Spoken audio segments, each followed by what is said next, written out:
Hello everyone, आप सभी का मेरे चैनल पर स्वागत है। आज हम लोग कटिंग टूल्स के बारे में डिस्कस करेंगे कि कटिंग टूल्स क्या होते हैं और उनका क्या क्या फंक्शन है, यानी कि उनको हम किस तरीके से उपयोग में ला सकते हैं, वो क्या क्या काम करते हैं। तो इससे पहले मैं एक पार्ट बना चुकी हूँ, तो आप पहले उस पार्ट को ज़रूर देख लें, उसके बाद यहाँ पर आकर कंटिन्यू करें। तो आई होप कि आपको वो पार्ट भी अच्छा लगे और अच्छा लगेगा। तो आइए आगे बढ़ते हैं और स्टार्ट करते हैं। इसमें भी मैं आप लोगों को with the help of pictures explain करूंगी कि कौन से टूल का क्या क्या फंक्शन है। तो आइए स्टार्ट करते हैं और आगे बढ़ते हैं। तो अब आता है हमारा रोटरी कटर। रोटरी कटर क्या होता है, उसका क्या फंक्शन होता है। Rotary cutters can be a great way to quickly and accurately cut straight and even curved lines. Look for ones with safety features to protect your fingers. तो जैसे कि आप देख सकते हैं, ये हमारा रोटरी कटर होता है। ये कुछ काइंड ऑफ पिज़्ज़ा कटर जैसा दिखने में होता है।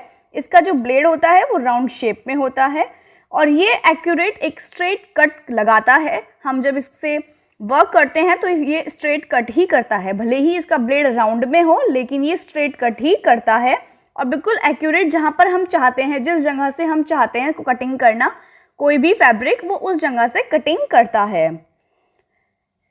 इवन कर्व्ड लाइन, जो अगर हम जैसे आर्म होल है, वेस्ट लाइन है, ये कर्व्ड एरियाज होते हैं, अगर हम इनको भी कट करना चाहें तो ये रोटरी कटर उनको उन कर्व्ड लाइंस को भी इजीली कट कर देता है। Look for ones with safety features to protect your fingers. और ये सबसे अच्छी चीज़, इसकी सबसे खासियत जो है वो ये है कि ये पूरा प्रोटेक्ट रहता है, इसको ये पूरा कवर रहता है। जहाँ से हम इसको होल्ड करते हैं वो पूरा एरिया कवर रहता है, जिसकी मदद से हमारी फिंगर कटने का डर भी कम हो जाता है। हम अपने फिंगर्स को, अपने हैंड को भी प्रोटेक्ट करके रख सकते हैं रोटरी कटर से। Rotary cutters are mainly use to cut straight edges such as squares for quilting, but I have also seen some very competent cutters use it for cutting. तो जो rotary cutter होता है, mainly जो उसका use होता है वो straight edges cut करना होता है, जैसे कि स्क्वायर फॉर क्विल्टिंग। और जैसे स्क्वायर फॉर क्विल्टिंग होती है, जैसे क्विल्टिंग वर्क होता है, उसमें भी इसका काम किया जाता है। But I have also seen some very competent cutters use it for cutting entire pattern pieces, curves and all. तो जो पीसीज होते हैं, पैटर्न पीसीज होते हैं, इसको कट करने के लिए और भी कई सारे कटर होते हैं जो कि रोटरी कटर के अंदर ही वेरिएशन में आते हैं, और वो कर्व्स जो होते हैं या और भी कई सारे जो एरियाज होते हैं उनको भी इजीली कट कर देता है। When using a rotary cutter, make sure you keep extra blades handy. जब आप रोटरी कटर यूज़ करें तो हमेशा ध्यान रखें, एक्स्ट्रा ब्लेड ज़रूर रखें, क्योंकि कट करते करते जो ब्लेड्स होते हैं वो ब्लंट हो जाते हैं, यानी कि घिस जाते हैं, इसलिए एक्स्ट्रा ब्लेड अपने पास हमेशा रखें। Blunt blades make it harder to cut and more likely to slip.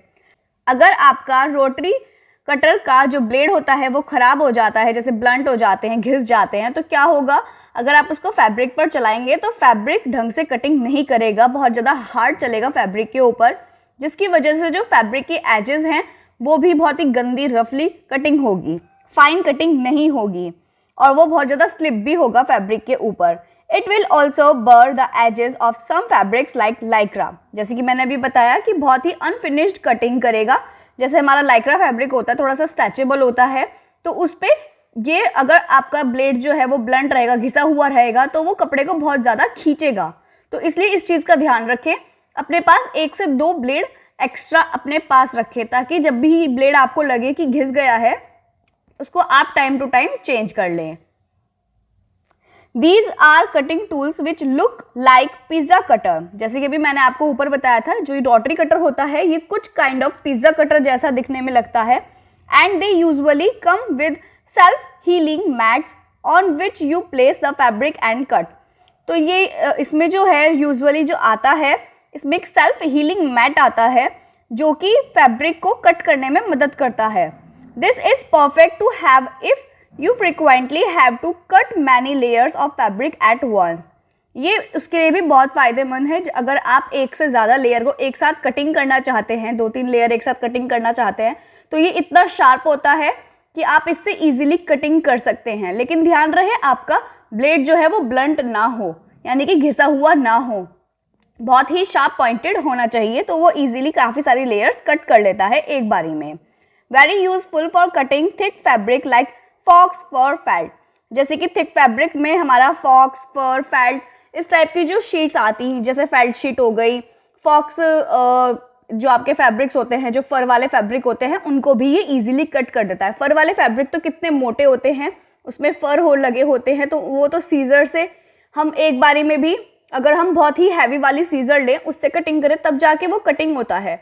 लेकिन हम जो रोटरी कटर होता है वो इतना शार्प होता है, उससे हम एक बारी में कटिंग कर सकते हैं। तो आप रोटरी कटर यूज़ कर सकते हैं, लेकिन ध्यान रहे वो सिर्फ और सिर्फ अपने फैब्रिक के लिए ही रखें। ये ना करें कि फैब्रिक के लिए रख रखा है और उसी से आप पेपर भी कट कर रहे हैं, तो उससे आपका जो ब्लेड है वो भी ख़राब हो जाएगा, घिस जाएगा और टाइम से कभी काम नहीं आएगा। जैसे कि मैंने अपनी पिछली वीडियो में भी बताया आप लोगों को कि कोई भी इक्विपमेंट है आपका, कोई भी टूल है, उसको एक ही पर्पज़ के लिए रखें, दो पर्पज़ के लिए ना रखें। अगर आपकी सीजर है, चाहे वो रोटरी कटर है, अगर आपने फैब्रिक के लिए लाए हैं तो फैब्रिक ही कट करें, उससे पेपर कट करने की कोशिश ना करें। अदरवाइज एक टाइम आएगा जब आपका जो ब्लेड्स होंगे, सीजर हो चाहे रोटरी कटर हो, उसके ब्लेड खराब हो जाएंगे। तो इसलिए इस चीज़ का भी अच्छे से ध्यान रखें। Just like scissors, you should not be cutting paper with this if you do not want to dull the blades. जैसे कि अभी मैंने बताया, आपकी जैसे सीजर होती है, कटर होता है, किसी और चीज़ के ऊपर यूज़ ना करें, उसका प्रयोग ना करें, अदरवाइज जो उसके ब्लेड्स हैं वो खराब हो जाएंगे। Most rotary cutters come with spare blades. जो रोटरी कटर्स होते हैं वो कई बार काफ़ी सारे ब्लेड्स के साथ ही आता है। अगर फिर भी लगता है कि आपने किसी शॉप पे से परचेज किया, ब्लेड नहीं आए हैं, तो आप ब्लेड अलग से परचेज कर लें, लेकिन आपके पास ब्लेड एक्स्ट्रा होने चाहिए। जब भी आपको ज़रूरत पड़े तो एकदम ब्लेड चेंज करके आप उसका उपयोग कर सकते हैं। देन नेक्स्ट आती है हमारी बटन होल कटर और सीजर, जो इसको हम बटन होल कटर भी बोलते हैं और सीजर भी बोलते हैं।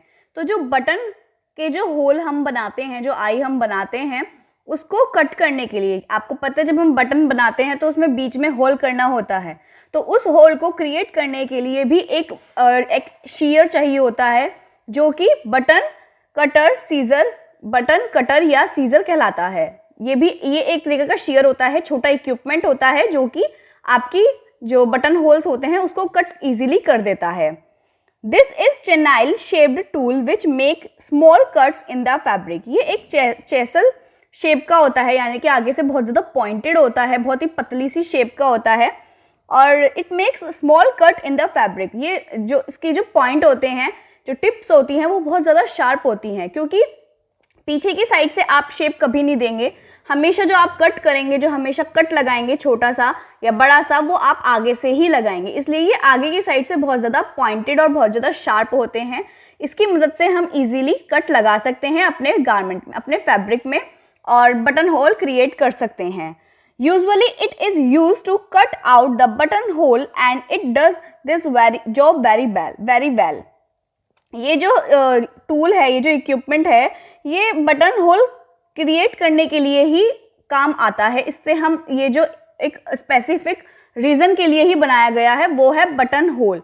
बटन होल के लिए ही हमने ये जो इक्विपमेंट है बटन होल सीजर, इसका इन्वेंट हुआ था ताकि इजीली हम बटन होल क्रिएट कर सकें, क्योंकि जो हमारी बड़ी सीजर्स होती हैं उससे हम बटन होल इजीली क्रिएट नहीं कर सकते हैं।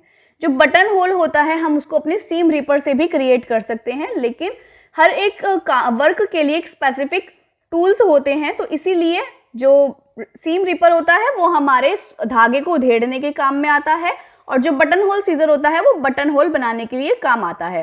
तो इसलिए बटन होल सीजर एक स्पेसिफिक वर्क के लिए होती है, ताकि उसका वर्क इजीली हो सके और अच्छे से वो अपना वर्क निभा सके। तो जो बटन होल सीजर होती है वो बहुत ही अच्छा वर्क अपना निभाती है, जो उसका वर्क होता है। It gives you sharp neat cut. जैसे कि मैंने बताया कि ये चेसल शेप का होता है, यानी कि आगे से बहुत ज़्यादा पॉइंटेड होता है, जो कि ईजिली किसी भी फैब्रिक को कट कर देता है, मतलब इवनली कट करता है। ये नहीं कि खुरदुरापन दिखा रहा है या एजेस निकले छोड़ दिए, नहीं, बहुत ही इवन और फाइन कटिंग करता है। This tool sometimes come with a small mat और you can use a wooden piece to place the fabric for cutting. ये जो टूल होता है कई बार ये मैट के साथ आता है, यानी कि उसमें पीछे की साइड प्लास्टिक लगी होती है और समटाइम वुडन पीस के साथ आता है, यानी कि पीछे की साइड से लकड़ी लगी होती है। या place the fabric for cutting, fabric को कटिंग करने के लिए। To make a clean cut, place the chisel in the center of the buttonhole, push it down sharply onto the fabric between the threads of the buttonhole। अगर आपको clean cut चाहिए तो सबसे पहले उसको चेसल, जो आगे की साइड से जो टिप्स होती हैं उसकी, जो आपके बटन होल सीजर है उसकी जो टिप होती है, उसको फैब्रिक के अंदर जहाँ पर आपने बटन होल बनाया है, जहाँ पे आपने स्टिच की है बटन होल की, और आपको वहाँ पर स्पेस बनानी है, तो उसमें जो सेंटर पॉइंट होता है उसका, उसमें एरिया में उस सीजर को जो पॉइंट है उसका, उसको डालें। पुश इट डाउन शार्पली, नीचे की ओर शार्पली ढकेलें उसको। On to the fabric between the threads of the bottom hole. आपको पता है जो हमारे बटन होल बनते हैं वो इस तरीके से बनते हैं, पहले इधर की साइड होता है, देन फिर इधर की साइड से स्टिच होनी स्टार्ट होती है, देन इधर की साइड स्टिच होती है, देन इस तरीके से स्टिच होनी स्टार्ट होती है, यानी कि एक तरीके की ये रेक्टेंगुलर शेप बना देती है। जो मशीन होती है वो रेक्टेंगुलर शेप बना देती है। तो इसमें हमारी बीच में जो स्पेस रहती है उसको बनाने के लिए हमें बटन होल सीजर की ज़रूरत पड़ती है। तो उसके लिए हम अपने बीच में या साइड में पहले एक होल करेंगे, उसका प्रेशर डाल के, जो उसकी टिप होती है उसको प्रेशराइज करके आर पार करेंगे कपड़े के, देन उसको आगे की ओर धकेलेंगे इस तरीके से, ताकि वो जितना भी आपको बड़ा होल चाहिए उतना बड़ा होल आप इसका बना सकें। No more fraying of threads or fumbling with the seam ripper or being agitated by the too big cut you made with this scissor। आप इस सीजर की मदद से काफ़ी अच्छी फाइन कट कर सकते हैं। इसमें से कोई भी धागा नहीं निकलता है।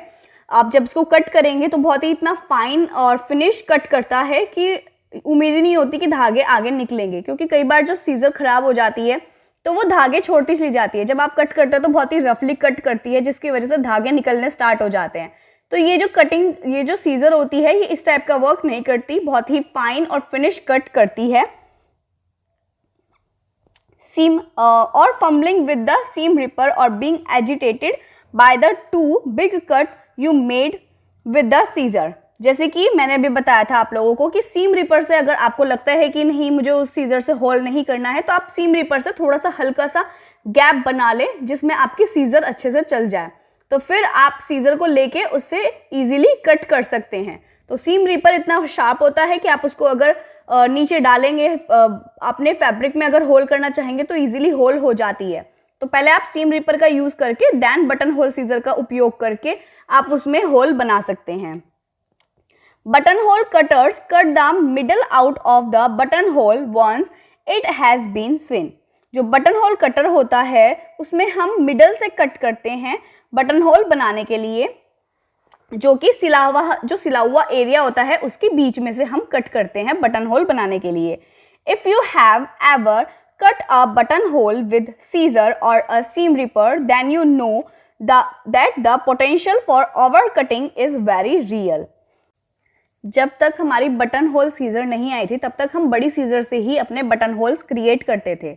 तो जब हम बटन होल बड़ी सीजर से क्रिएट करते थे तो आपको पता होगा, जिसके पास वो छोटी सीजर नहीं होगी उनको पता होगा कि कितने एफर्ट्स हमें लगाने होते हैं, हमें कितनी मेहनत करनी होती है एक बटन होल क्रिएट करने के लिए।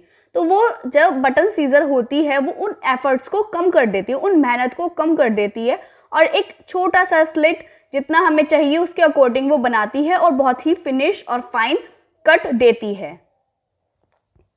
This handy little tool will cut a clean slit with very little effort. जैसे कि अभी मैंने बताया कि जो ये हैंडी लिटिल होती है, हैंडी लिटिल टूल यानी कि जो आपका हाथ का छोटा सा टूल होता है, यानी कि हाथ में इजीली आ जाता है विदाउट एनी प्रेशर, या मतलब आपको ज़्यादा वेट फील नहीं होता है उसमें।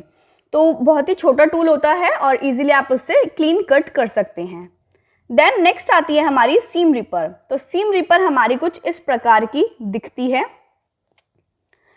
While this is neither scissor nor a cutter, a seam ripper is a very useful tool for cutting threads। ये ना तो सीजर है ना ही ये कटर है, ये सिर्फ और सिर्फ सीम रिपर है। इसमें आप देख सकते हैं इसका कुछ शेप इस टाइप का है।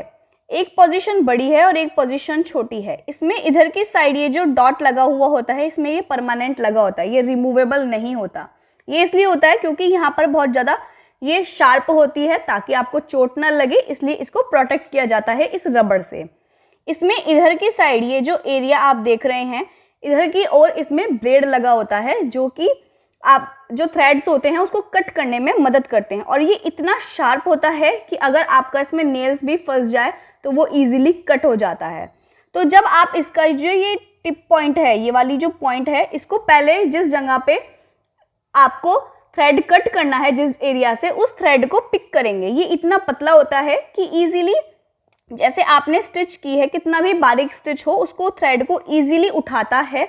और जब हम आगे की ओर इसको प्रेशर करते हैं तो इस पर आकर ये टच होता है।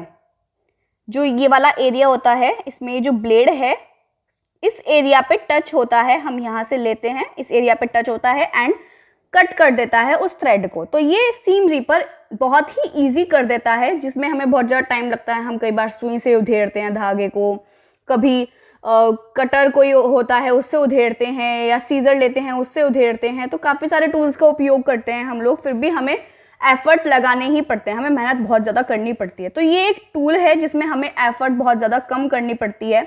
हमें कई बार जिसकी आईसाइट वीक होती है उसको बड़ी प्रॉब्लम होती है, या जिसकी नॉर्मल भी है उसको भी बड़ी आंखें दुखने लग जाती हैं। जिसका सिलाई का काम होता है उसी को पता होता है कि उसकी आंखों में कितना दर्द रहने लगता है जब वो सिलाई को उधेड़ते हैं, क्योंकि जो सिलाई होती है वो बारीक भी होती है, बड़ी भी होती है और नॉर्मल भी होती है। तो हर तरह की सिलाई को उधेड़ने में बहुत ज़्यादा आंखें दुखने लग जाती हैं, हैंड्स भी हमारे बहुत ज़्यादा दुखने लग जाते हैं। तो एक सीम रिपर, ये ही सीम रिपर होता है जो हमारे उन एफर्ट्स को कम कर देता है, उन मेहनत को हमारे कम कर देता है और इजीली जो धागे होते हैं उनको रिमूव कर देता है। While this is neither scissor nor a cutter, a seam ripper is a very useful tool for cutting thread। जैसे कि अभी बता रही थी मैं कि ये ना तो सीजर है और ना ही ये कटर है, ये बहुत ही यूजफुल कटिंग थ्रेड एक तरीके का टूल है जो कि सिर्फ धागों को कट करता है। Depending on where you live, this may be called an unpicker. जैसे कि आप अपनी लाइफ में जैसे जैसे आगे बढ़ रहे हैं और जैसे जैसे इन चीज़ों पे डिपेंड होते जा रहे हैं, तो हर चीज़ों को एक नाम दे दिया जाता है। तो ऐसे ही सीम रिपर को एक अनपिकर भी बोला जाता है। Seam rippers have one longer pointed end another shorter end with a red ball on it to prevent the fabric from ripping by accident. जैसे कि अभी मैं आप लोगों को बता रही थी कि आपने जो रिपर देखा, जैसे कि अब मैं दोबारा दिखाती हूँ, ये जो रिपर होता है इसमें एक रेड बॉल लगी हुई है जो कि रबड़ की होती है। तो ये प्रिवेंट करने के लिए, आपके हाथ को प्रिवेंट करने के लिए भी, और कई बार क्या होता है जब हम थ्रेड निकाल रहे होते हैं तो फैब्रिक पे नॉर्मल सी चीज़ें टच तो होगा ही, तो कई बार गलती से भी ये चीज़ टच ना कर जाए, क्योंकि ये वाला जो पॉइंट होता है ये बहुत ज़्यादा पॉइंटेड बनाया हुआ होता है। तो ये अगर गलती से भी टच हो गया तो वो उस जगह को काट देगा। तो इसलिए यहाँ पर बॉल पॉइंट लगाया गया है। बाई चांस गलती से भी अगर फैब्रिक के ऊपर ये एरिया लग जाए तो ये कटे ना। जो भी थ्रेड हम निकालना चाहते हैं, जो भी थ्रेड हम टेकिंग आउट करना चाहते हैं, सिर्फ वही थ्रेड निकले, एक्स्ट्रा कुछ ना कटिंग हो। सो आई होप कि आप लोगों को ये तीनों जो शीयर्स हैं वो अच्छे से समझ आ गए हैं। तो हमने रोटरी कटर, बटन कटर या बटन सीजर और सीम रिपर, इन 3 टूल्स के बारे में हम लोगों ने आज डिस्कस किया। तो आई होप कि आपको अच्छे से समझ में आ गया होगा। तो आई होप कि आप लोगों को मेरी वीडियो पसंद आई है, लेकिन फिर भी आपको कोई क्वेरी है, कोई क्वेश्चन है जो आप मुझसे पूछना चाहते हैं, तो मेरी वीडियो के नीचे कमेंट सेक्शन ओपन रहता है, आप वहाँ पर जाके मुझे कमेंट करके भी पूछ सकते हैं। अदरवाइज एक डिस्क्रिप्शन बॉक्स होता है जिसमें जाके आप देखेंगे कि वहाँ पर मेरी इंस्टा आईडी का लिंक मैंने शेयर किया हुआ है। अदरवाइज़ मैं वीडियो में भी साथ के साथ शेयर करती हूँ अपनी आईडी का नेम, जिस नेम से मेरी आईडी होती है। आप वहाँ से भी नेम लेके आप एंटर करेंगे तब भी मेरी आईडी खुल जाएगी। अदरवाइज़ नीचे लिंक तो होता ही है, उस पर एकदम क्लिक करेंगे तो आईडी मेरी खुल जाएगी। आप वहाँ पर जाकर मुझसे कोई भी क्वेश्चन या किसी भी तरह की आपको क्वेरी है वीडियो से रिलेटेड या उस कंटेंट से रिलेटेड, आप मुझसे ईजिली पूछ सकते हैं। तो आई होप कि आपको वीडियो अच्छी लगे और समझ में आए, और जो भी क्वेरी हो वो आप मुझसे ईजिली पूछ सकते हैं। So thank you. आप मेरी वीडियो को लाइक, शेयर और सब्सक्राइब ज़रूर करना मेरे चैनल को। Bye bye.